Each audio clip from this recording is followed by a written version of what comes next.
Hi friends, அனைவருக்கும் வணக்கம். இன்றைக்கி நம்ம இந்த வீடியோவில் பார்க்க போகிறது ரொம்பவே ஹெல்த்தியான, அதே மாதிரி புரோட்டீன் சத்து நிறைஞ்ச ஒரு ஸ்நாக்ஸ் ரெசிபி தான் பார்க்க போகிறோம். ரொம்பவே ஈஸியாக செய்யக்கூடிய ஒரு ரெசிபி. குழந்தைங்க ஸ்கூல்லேருந்து வர டைம்லையும் சரி, இல்லைன்னா காலையில் ஸ்நாக்ஸ்க்காகவும் ஸ்கூலுக்கு கொடுத்து விட்ற ஸ்நாக்ஸ்க்கோ ரொம்பவே ஈஸியாக ஹெல்த்தியான ஒரு ஸ்நாக்ஸாக இருக்கும். இந்த ரெசிபியை கண்டிப்பாக செஞ்சு பார்த்துட்டு எப்படி இருக்குது அப்படிங்கிற கமெண்ட்டையும் கீழே இருக்க கமெண்ட்ஸ் பாக்ஸில் மறக்காமல் என்னோட ஷேர் பண்ணுங்கள். அதே மாதிரி நீங்கள் இப்போ தான் என்னோடய சேனலை ஃபஸ்ட் டைம் பார்க்குறீங்கன்னா மறக்காமல் என்னோடய சேனலை சப்ஸ்கிரைப் பண்ணுங்கள். அதேமாதிரி பக்கத்தில் ஒரு பெல் பட்டனையும் மறக்காமல் கிளிக் பண்ணுங்கள். இப்போ ஒரு பாத்திரத்தில் 1 கப் அளவுக்கு பட்டாணி எடுத்திருக்கேன்.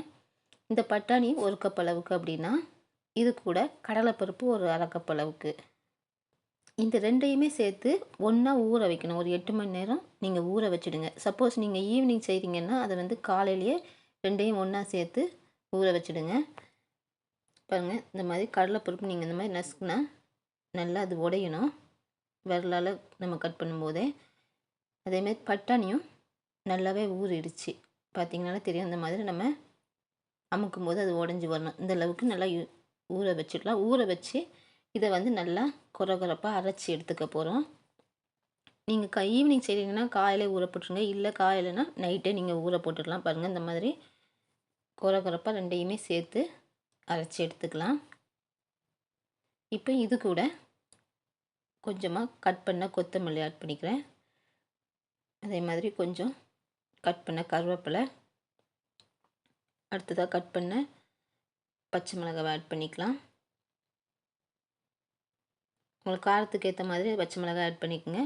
அடுத்ததாக பொடியாக நறுக்குன வெங்காயம் இதோட ஆட் பண்ணிக்கிறேன்.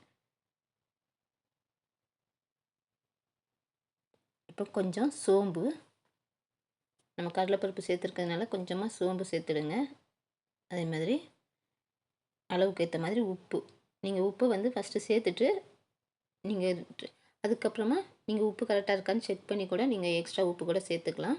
இப்போ இது எல்லாத்தையுமே சேர்த்து நல்லா மிக்ஸ் பண்ணிடலாம்.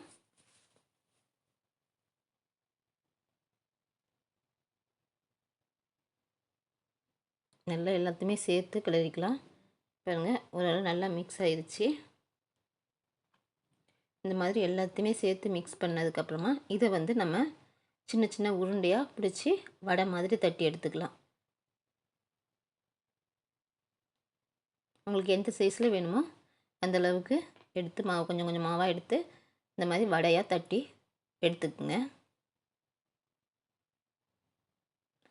நீங்கள் இப்போ மொத்தமாகவே அப்படியே வடையாக தட்டி வச்சுக்கலாம். இல்லை அப்படின்னா நீங்கள் எண்ணெயை சூடு பண்ணதுக்கப்புறம் கூட கொஞ்சம் கொஞ்சமாக மாவு எடுத்து அதை அப்படியே ஒவ்வொரு வடையாக தட்டி எடுத்துடலாம். இப்போ ஒரு கடாயில் எண்ணெய் விட்டு நல்லா சூடாகட்டும். சூடாகினதும் நம்ம தட்டி வச்சுருக்கிற வடையை இதில் போட்டு பொரித்து எடுத்துக்கலாம். நம்ம பொரிக்கும்போது ஸ்டவ்வை மீடியம் ஃப்ளேமில் வச்சுட்டு இப்போ 2 பக்கமும் நல்லா நிறம் மாறுற அளவுக்கு விடுங்க. ஈஸியாக சீக்கிரமாகவே அது பொரிஞ்சிடும். அதேமாதிரி ரொம்ப டேஸ்ட்டும் நமக்கு ரொம்பவே நல்லாயிருக்கும். நம்ம ஹெல்த்தியான ஃபுட்டு நம்ம கடையில் ஸ்நாக்ஸ் வாங்கணும்னு அவசியம் இல்லை. இந்த மாதிரி வீட்டிலே கொஞ்சம் ஹெல்த்தியாக பசங்களுக்கு ஸ்நாக்ஸ் செஞ்சு கொடுக்கலாம்.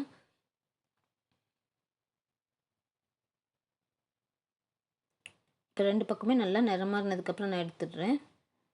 நீங்கள் ஃபாஸ்ட்டாக வைக்கும்போது வெளிப்பக்கம் நல்லா நிறம் மாறிடும், உள்ளே வெந்திருக்காது. அதனால் ஸ்டவ்வை கொஞ்சம் மீடியமாக வச்சுட்டு இந்த மாதிரி 2 பக்கமும் நிறம் மாறுற அளவுக்கு பொரித்து எடுத்துடுங்க.